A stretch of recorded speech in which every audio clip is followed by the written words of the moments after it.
Weather manipulation. A steep rise in discussing these subjects has prevailed across all of social media and beyond. Even Biden, the sitting president, addressed the public claiming its ridiculousness. I'm not telling you what you should believe. Each have to come to their own conclusions. I do believe we should at least inform ourselves of the possibility. And if this is occurring, how? Is this hidden technology? I've seen some declare that witchcraft is involved. So let's take a look together at information that I have gathered, and each of us come to our own conclusions. Man is on a quest to play God, to control the weather and use it as a weapon. Lightning, torrential rains, hurricanes, targeted at the enemy. The ultimate war is if you never have to fire a round and nobody ever knew you launched the fight. Is it possible there have already been attacks using weather weapons? Some people believe that Katrina was weather warfare at its most potent. But how do we get from understanding extreme weather to making it do our bidding? Earthquakes, tidal waves, those become the future of warfare. This series investigates how the impossible is becoming possible and what it might mean in the future.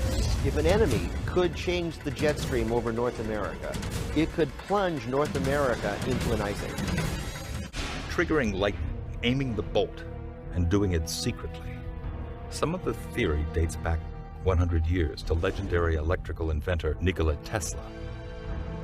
Nikola Tesla can probably be regarded as the founding father of directed energy weapons, and as such may have laid the foundations for all sorts of weather modification and weather warfare strategies. Nikola Tesla was an eccentric genius and was widely seen as the great rival to Thomas Edison. Around 1891, Tesla invented the type of towering transformer coils still in use today to generate high voltage currents for studying electricity. It was Tesla who developed alternating current, the electrical current that we use to power our homes and appliances. It was also Tesla who put man on his quest to control the weather. He developed a chilling theory for controlling the weather using extremely low-frequency waves, or ELF waves. If you've been to a rock concert and felt the low-frequency vibrations of the music pounding from the speakers, ELF waves are similar to that. Tesla theorized that if ELF waves could be beamed into the ionosphere, in the upper reaches of the atmosphere, man could change the course of weather.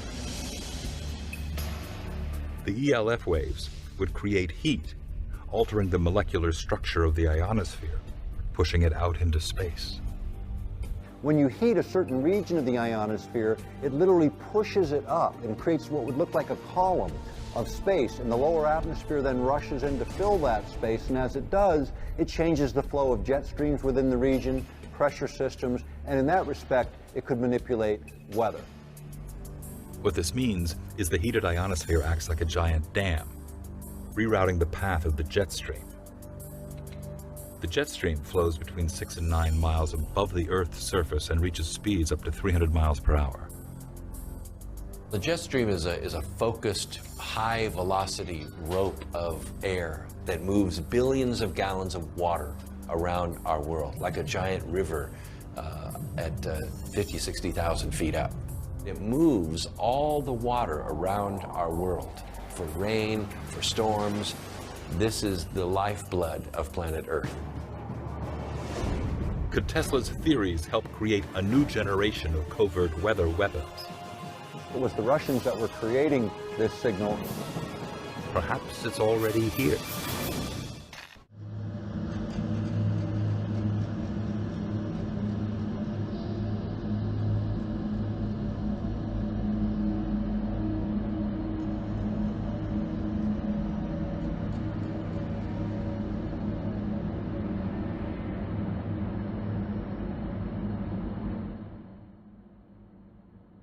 As I continued to look into weather manipulation, the truth, and the possibility, I found this.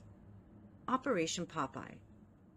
Operation Popeye, Project-Controlled Weather Popeye Motor Pool Intermediator Compatriot, was a military cloud seeding project carried out by the U.S. Air Force during Vietnam War in 1967 to 1972.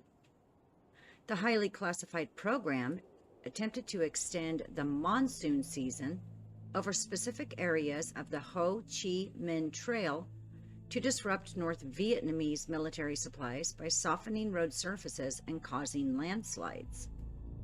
The chemical weather modification program was conducted from Thailand over Cambodia, Laos, and Vietnam, and allegedly sponsored by Secretary of State Henry Kissinger and the CIA without the authorization of then Secretary of Defense Melvin Laird, who had categorically denied to Congress that a program for modification of the weather for use as a tactical weapon even existed. A report titled Rainmaking in SEASIA outlines use of lead iodide and silver iodide deployed by aircraft in a program that was developed in California at Naval Air Weapons Station China Lake and tested in Okinawa, Guam, the Philippines, Texas, and Florida in a hurricane study program called Project Storm Fury.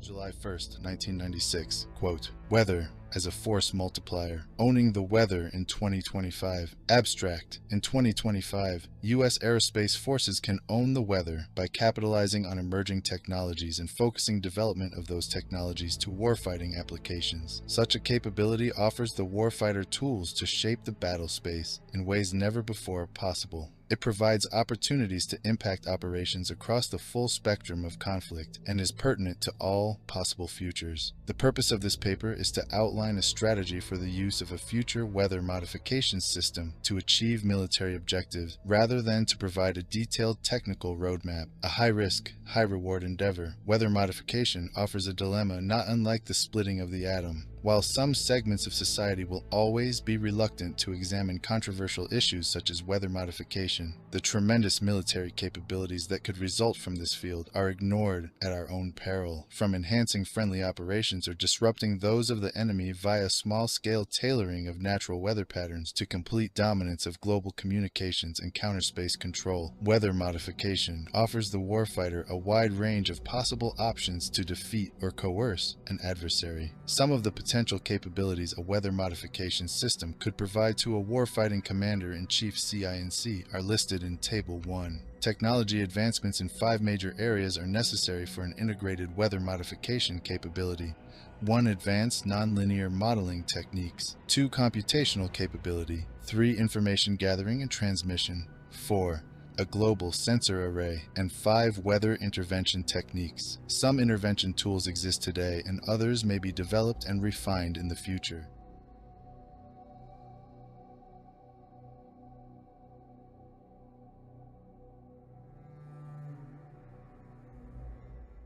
I'm not saying that the government created Hurricane Helene. What I am saying is that the government has been manipulating the weather since 1947. What first caught my attention with Helene was the shift in the storm's projected path. One day it looked like it would hit my town. The next day it had shifted east. I then noticed an odd flight path of NOAA 42, the aircraft being flown, a Lockheed Martin Orion P-3. This prompted me to look at previous uses for the P-3, where I discovered that they were used in the 1960s to manipulate Hurricane Camille in a, quote, weather war on Cuba. Now, I know this sounds out there, but as we begin to see more and more the terrible things our government has done in the past, is it really so far-fetched? Here are the projections from the 23rd of September. A large spread traveling the Alabama-Georgia line and ending up in Illinois. On the 24th, projections shift slightly east, and the storm is projected to finish in Indiana. On the morning of the 25th, the path shifts back west and shows to be finishing in western Kentucky. That evening, a P-3 conducts a 6-hour operation inside the developing storm. The next morning, on the 26th, the path shows to have shifted slightly east again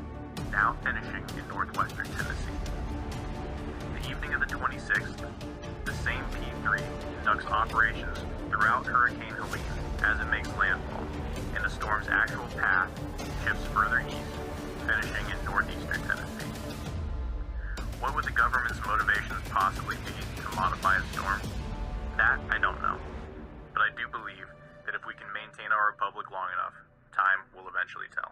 You know, they were talking about climate change yesterday, and now we're learning that scientists and researchers are looking at how to change the weather on purpose. That's right. Lasers now could one day manipulate rain and lightning. Another example is the array of technologies, often referred to collectively as geoengineering, that potentially could help reverse the warming effects of global climate change. One that has gained my personal attention is stratospheric aerosol injection, or SAI, a method of seeding the stratosphere with particles that can help reflect the sun's heat in much the same way that volcanic eruptions do. On the geopolitical side, the technology's potential to alter weather patterns and benefit certain regions of the world at the expense of other regions could trigger sharp opposition by some nations. Yet the general public has no idea the extent of weather modification that takes place not only by the United States government, but governments worldwide. Let us first define weather modification, which is, on a basic level, the act of intentionally manipulating or altering the weather. Historically, the most common form of weather modification has been cloud seeding, which can serve the purpose of increasing the water supply and presents in the form of rain or snow. On the flip side, a goal of weather modification could be prevention instead of production, preventing hurricanes or storms from happening. And you just wouldn't believe how long folks have been trying to influence the weather. That being said, we're going to fast forward past the rain dances and go straight to early instances documented in newspapers. In 1905, when San Diego was suffering from drought, the merchants of Los Angeles approached a professional rainmaker and offered him a $1,000 reward if he could make it rain 18 inches in 3 months in Southern California. The rainmaker took him up on the bet, and he concocted a secret mix of 23 chemicals in large evaporating tanks. And he built rain towers to bring on the downpour. Curiously enough, it rained when the rainmaker said it would, and in fact, he did such a good job that he caused flash floods, resulting in millions of dollars in damages.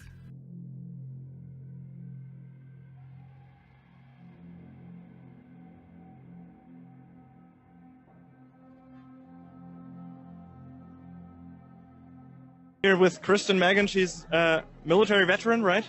Yes, I was in the U.S. Air Force for 9 years. Wow. And you came out and blew the whistle on geoengineering, things that you witnessed were going on. Can you give us the real nutshell? Absolutely. Basically, I had heard of what many people know as the term chemtrails. And I worked in a job called bioenvironmental engineering, and I thought that was insane. And why would we do something like that? Modify the weather by using hazardous materials in our atmosphere? So, and actually the process of trying to debunk it or disprove it, I realized it was actually coming right out of my office, as I was one of the people that was approving the chemicals. And it really shook the core of my oath.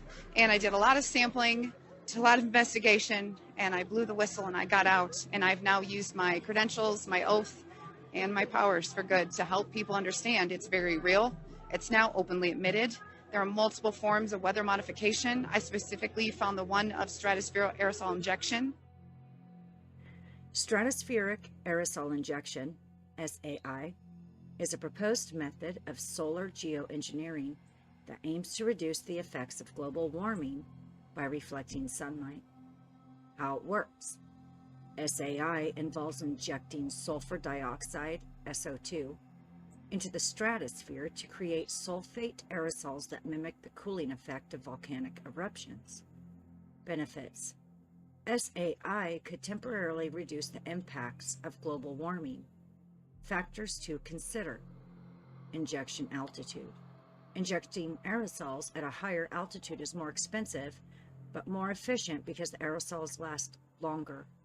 Injecting at a lower altitude causes more water vapor to enter the atmosphere, which increases the greenhouse effect.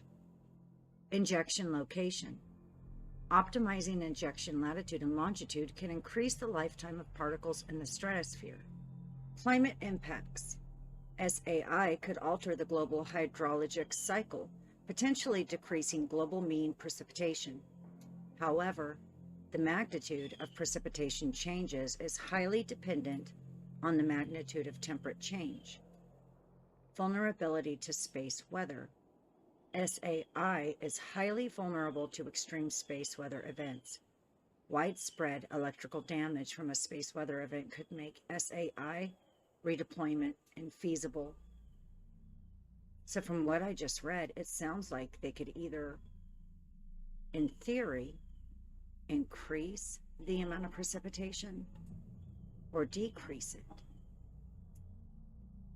And collectively around the globe, we have to understand that it is now being admitted because they're saying it's combating climate change.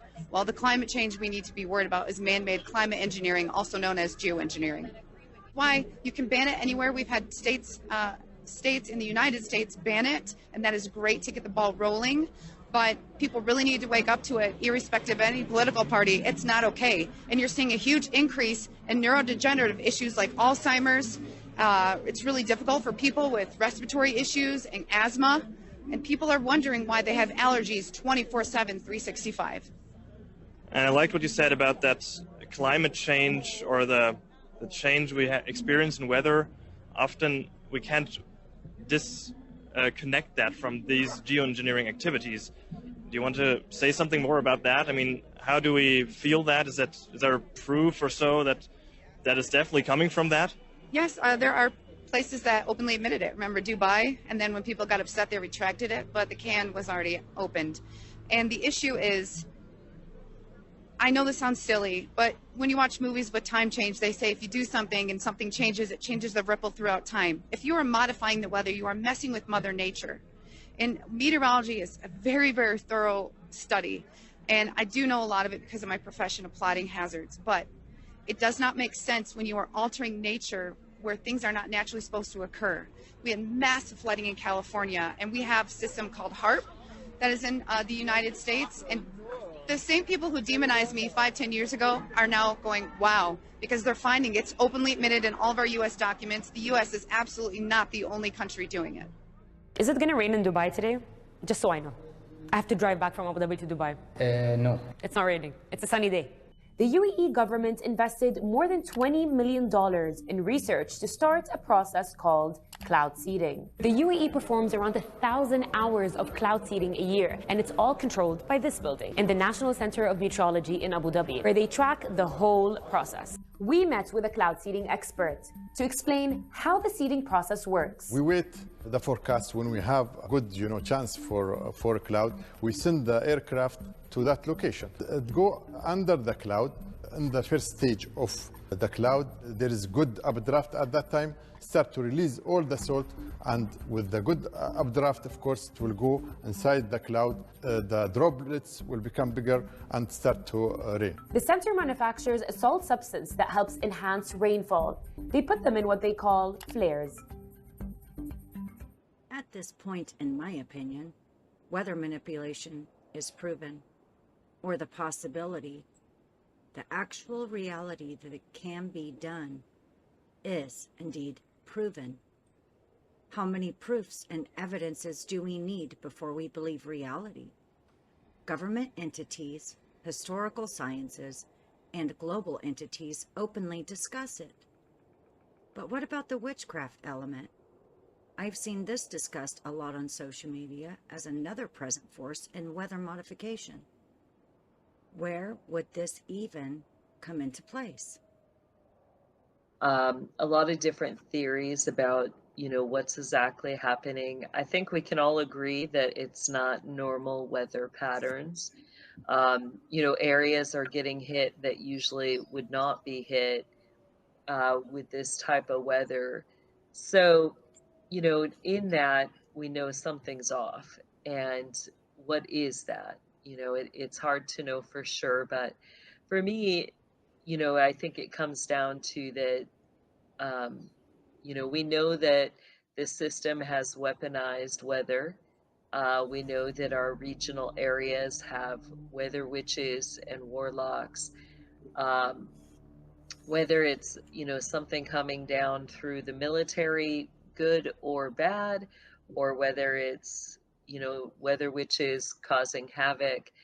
Either way, we know something is being stirred up. I went to Google and entered ancient weather witchcraft, and this is what popped up. Since ancient times around the world, the ability to control elements, including the raising of storms, and causing rain has been attributed to magicians, shamans, sorcerers, and witches as early as 700 AD. The Catholic Church prosecuted sorcerers for causing storms. Weather manipulation through magic is not a new practice. Here is a site that I found, Old European Culture, and it says, the other day I came across this illustration from a 1489 book, De la Mise et Pythonicus Mule Erebus by Ulrich Molitor. It depicts two witches conjuring up a destructive hailstorm. This book is from 1489.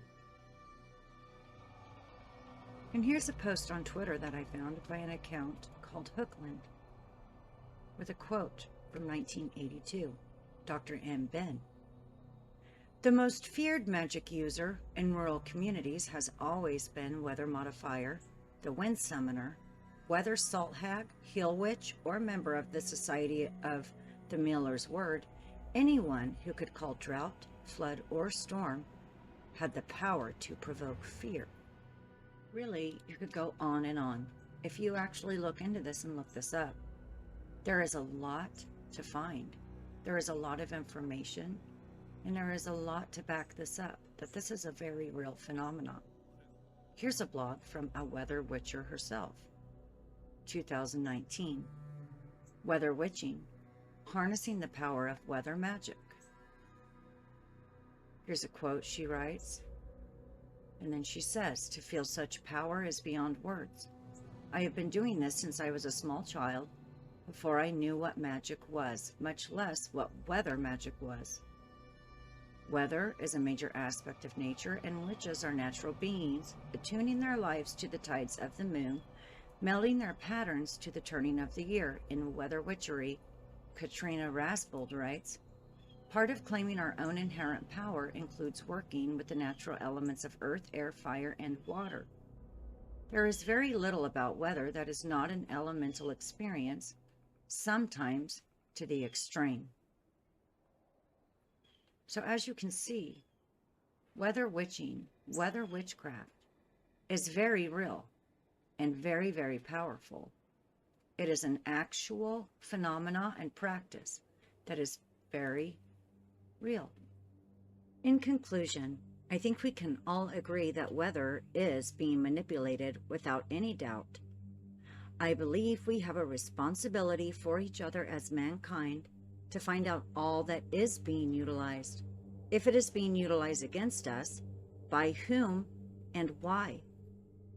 I myself am a believer in the power of Jesus Christ, the Messiah, and the living Word. For those that share in this belief and are watching, I believe it is our responsibility to come together in prayer and intercede against any and all witchcraft that may be being utilized in every weather catastrophe that is brought to our attention. To organize together in prayer and cover all others in protection by praying the kingdom of heaven into action. To all whom do not share in this belief, I am not asking you to. I am simply asking to be aware and of sound mind, to have the courage to face our realities around us, to ask questions, and to seek out the answers. May the Lord bless and keep you all, in Jesus' name.